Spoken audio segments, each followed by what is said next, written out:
Okay mga idol, tinanggalan natin yung hose. Ayan, nakita naman natin, sobrang langis. Ito yung parts ng ating turbo, papunta sa turbo. Yan, no? Mga idol, kita natin yung dami ng langis. Isa nagiging problema pag matigas na yung mga hose natin, imbis na hindi lalabas dito yung oil, lalabas na siya, no? Pero hindi dapat ganun kakapal ang labas ng langis. Kaya isang gagawin natin mga idol, linisin natin yung pinaka turbo. Sobrang dumi na, no? Kaya talagang sobra na yung langis na nilalabas niya. Ayan, ito po ay Nissan Navara 2009 model. Tsaka EGR, linisin na rin po natin EGR. Okay mga idol, ito na ako. Binulot na namin kasama yung sa muffler natin para matanggal natin pinaka-turbo. Talagang dito na natin pinalabas sa ibabaw, no? Kaya marami rin tayong mga kinalas na linya rito.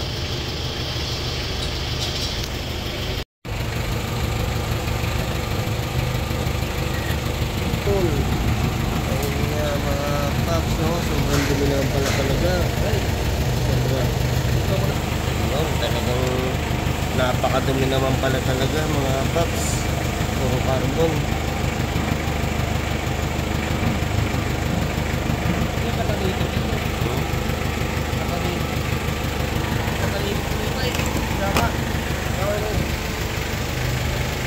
Lawan mo.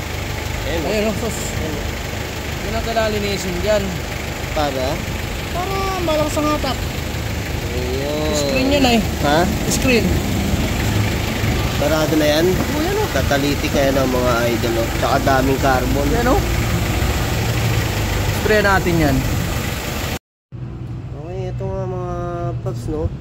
Pati itong parts ng ating exhaust sinama na natin kasi may catalytic nga ito rito na napakakapal ng carbon, no? Isasama na natin, linisin yan, no?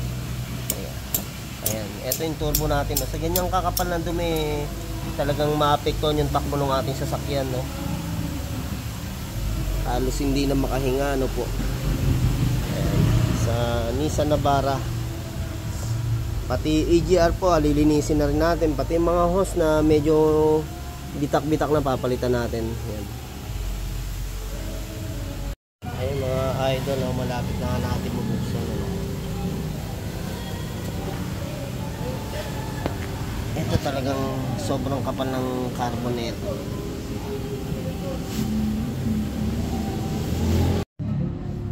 Ayun mga paps, talagang sobrang kapal ng carbon.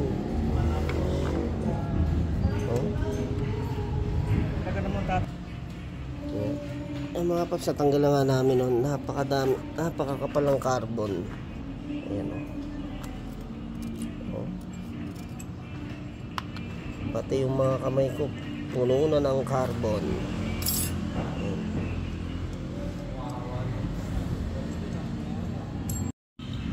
Ito mga paps, ito naman lilinisin natin yung EGR valve, no? Ayan, pinakalas na nga po natin. Kailangan talaga kapal, no? Saka natin yung carbon sa loob. Okay mga paps, ito na nga po yung ating ayan, throttle. Ayan. Throttle body. Tapos okay, EGR natin. Ay, talaga makapal naman na pala talaga ang carbon, yun, kapal, makapal. Kailangan talagang linisin. Ayan, tapos EGR cooler natin mga paps, no? Kasama yan sa nililinis natin. Tapos yung intake manifold natin, yun.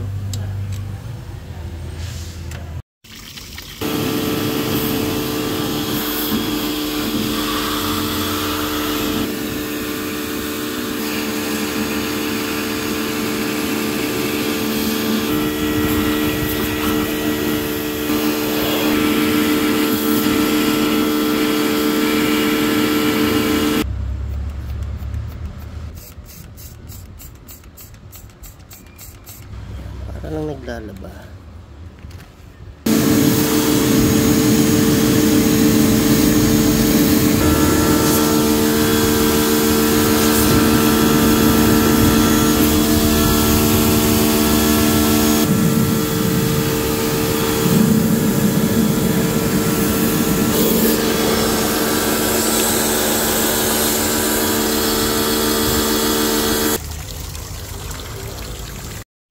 Palit mo sa intake ng ano. Ayun mga paps, so patapos na kami sa turbo. Hinihigpitan na lang ni partner, kitang kita na yung linis. Mga paps, nilinisan na natin yung throttle. Oh. Tapos yung EGR, yan, ini-spray natin ng degreaser.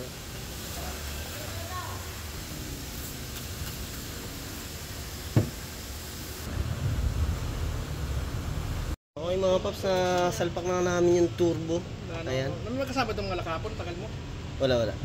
Tapos eto na, nilinis na rin natin yung intake manifold, kakabit na natin yung EGR dyan. Ayan, nalinis na po intake manifold mo. Isa lang malaki to? EGR natin.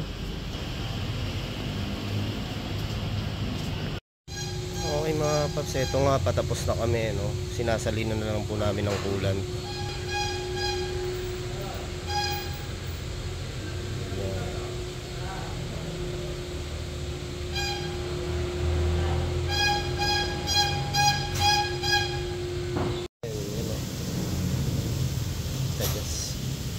Yun, nagtagas ulit dahil dun sa hose na medyo yung clamp o yung hose natin medyo malaki butas.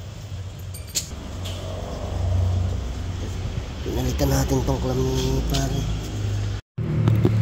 Okay mga idol, eto na, i-start na po natin tong nilinis natin na EGR valve tsaka turbo. Okay. Start. Ayos Iyon ang kagandahan talagang ano.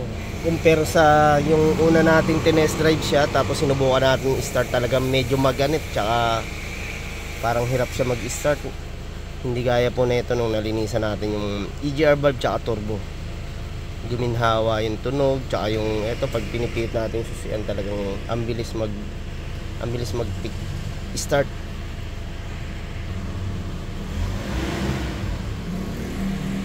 Ay sa tingin ko naman talaga naging okay ano. Kaya nga yung dumi nating natanggal sa turbo tsaka sa EGR talagang ang kapal na, kaya okay, subukan natin kung maganda na yung takbo nga na itong Nissan Navara.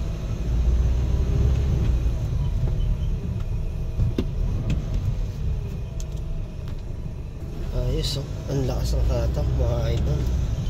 Ramdam natin yung lakas ng hatak niya. Okay mga idol, ito chinek uli natin ano, kung anong fault na itong Nissan Navara, kaya ayan, i-reset na din po natin.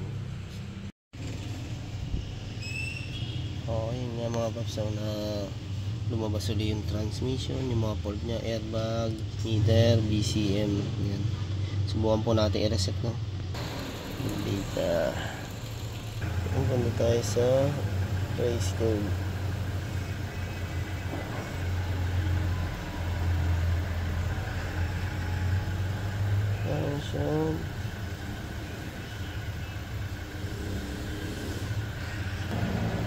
Ayan, nare-reset na po natin mga idol no.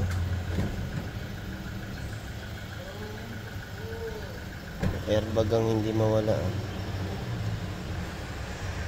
Ayun, naka-open pala yun sa airbag natin ano. Driver airbag. Ayan, open. Ito yung ating code. Subukan natin siya i-erase code. Ayun, hindi mawala yung sa airbag natin, talagang kailangan to, may problema yan. Okay mga paps, na reset po natin yung ano niya, BCM, transmission na mga fault, pero yung airbag ang hindi po ano. Kaya talagang ibig sabihin may problema tayo sa airbag. Pwedeng electrical, pwedeng may loose, o kailangan na po palitan yung sa ating airbag. Tapos yun, natapos nga natin yung linis ng turbo saka EGR. Ramdam naman po yung lakas ng hatak ng sasakyan, kaya napakaganda ng nalilinisan ng ating turbo saka EGR valve yan. Maintenance, heavy PMS ang ating mga sasakyan. Okay, maraming salamat po. Thank you.